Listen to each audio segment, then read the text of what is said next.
Diddy is once again making a desperate push to get out of jail early. Currently held at Brooklyn's MDC as he awaits his official sentencing in October, he's not giving up easily. Shortly after his conviction, his lawyers tried to secure his release with a $1 million bail offer, but the judge shut it down immediately. Now Diddy's upping the ante in a major way, putting $50 million on the table in hopes of finally winning his... Now to the Sean Diddy Combs case. We may learn this week if he will be released on bond while he awaits sentencing. His lawyers filed a request asking the judge to release Combs on $50 million bond. Diddy's legal team argues that he shouldn't be sitting behind bars because the crimes he was convicted of weren't violent. He was found guilty on 2 counts under the Mann Act, a law that prohibits transporting individuals across state lines for illegal purposes. While the law is technically categorized as involving violence under bail rules, Diddy's charges didn't include any direct physical harm.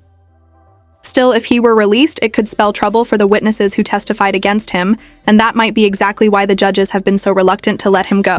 The judge said next time. So he probably let Diddy get away with it to see how far he was going to do it, but then he said, nah, we're not having this. Because you got to realize the jury is not sequestered. They go home every day. And he's known for tampering with witnesses.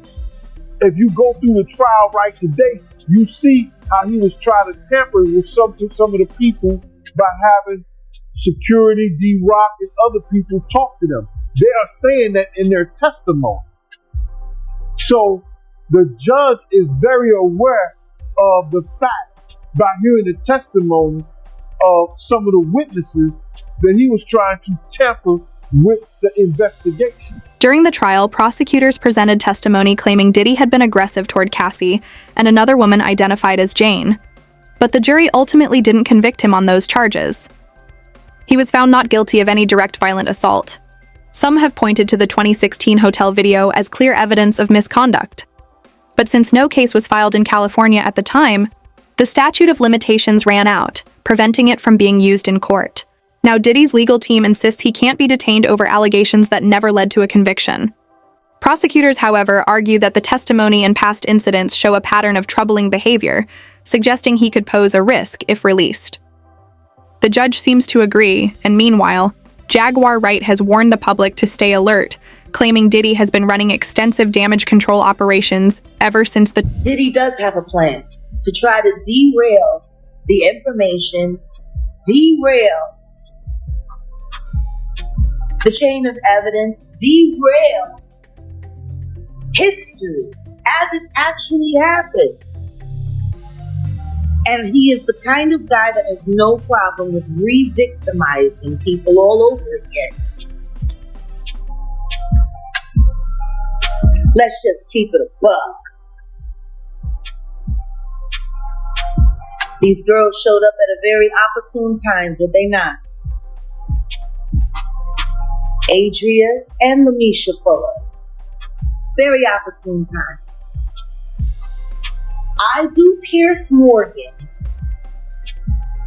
The elites go insane. Ariel Mitchell Kidd drops Adria English as a client after she got drunk and talked with Tasha K, which was bad in itself, if you ask me.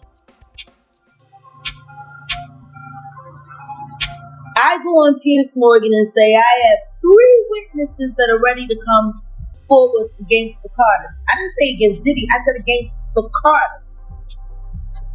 And then there was the fake C&D, which was nothing more than a phone call from the lawyer Alex Spiro, who tanked the Rock Nation offering so Dave Dash couldn't make any real money off of it. Jaguar went on to emphasize just how major Diddy's conviction really is, especially now that figures like Al Boo are also speaking out against him, a move that's reportedly hitting Diddy hard, both publicly and Get off Diddy! I'll be sure is somebody that at the time when you were doing your run back in 2024, you were waiting to hear from him. You knew he was going to say something. He finally waited to do the Diddy documentary to finally speak, and I think TMZ put out, or I forgot who put it out, but there was a documentary kind of put out on the downfall of Diddy. And I'll be sure was part of that, speaking his story. for you to see him, because again, he was very calculated on who he spoke with, whether it's real life or whoever it was. He was calculated as far as who he was going to speak with, but he ended up finally speaking and then going on the documentary. What credit do you give him for coming out and at least starting the conversation? What do you mean? What credit? Yes. All credit. There you go. One of the best moments for me was seeing that documentary and watching how the footage that they took from this blue couch lined up perfectly with everything he had to say.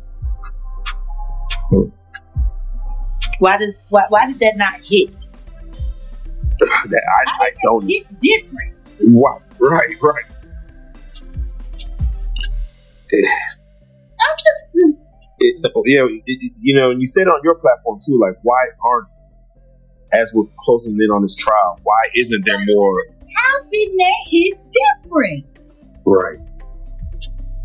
Because as much as I love, I'll be sure, as much as I love Mr. Albert Brown Sr., father, grandfather, amazing artist, incredible writer, wonderful entrepreneur, and radio personality.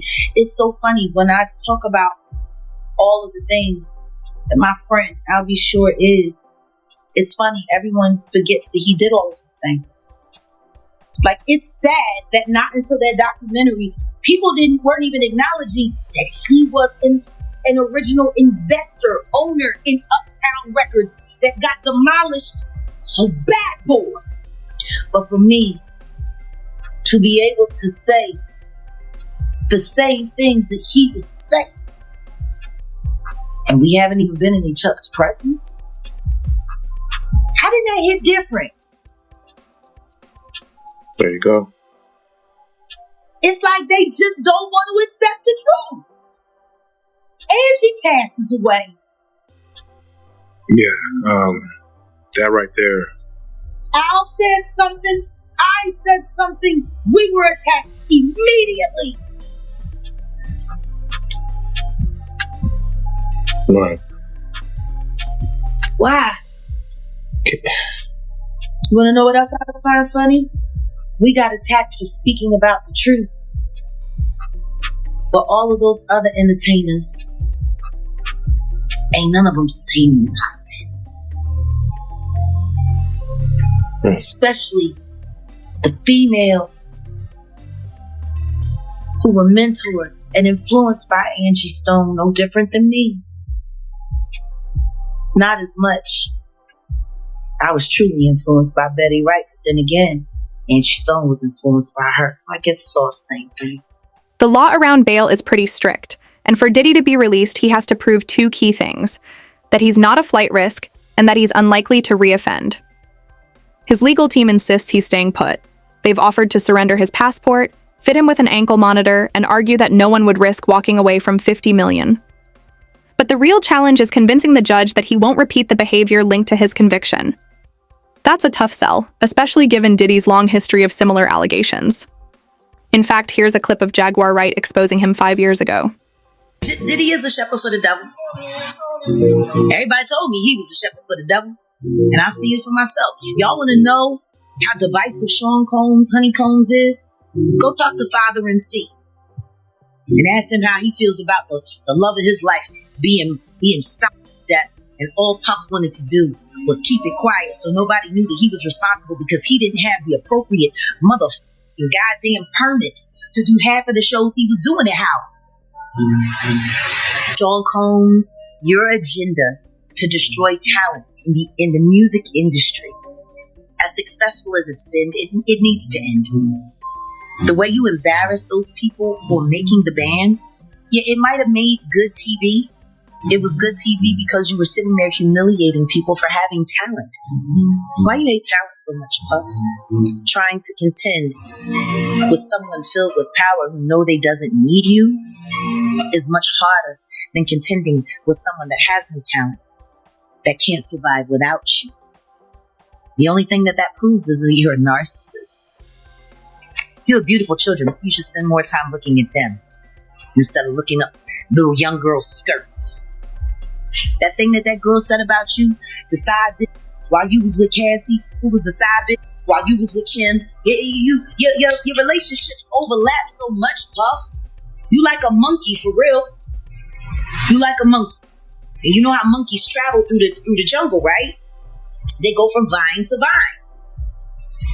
But when monkeys travel from vine to vine, they don't swing on the rope and jump off and catch the next rope. No, they don't let go of one branch until they got a firm grasp on the other. And that's your whole relationship story. You're disrespectful to women. For real, you're probably the Jeffrey Epstein of hip-hop. Puff, if your ass ditching about it, you can say something to me too. Because I know what really happened with you, Shine, and Jennifer Lopez. I know what really happened, yo. That boy that you tried to clone and turn into Biggie Smalls. Shout out to the memory of Biggie, yo. If you don't want me talking, Puff, keep your distance. Because I'm not big and I'm not Tupac. My head is always on a swivel. And what's really sad is all of the things that I've been sharing with y'all over the past 6 weeks. I ain't told you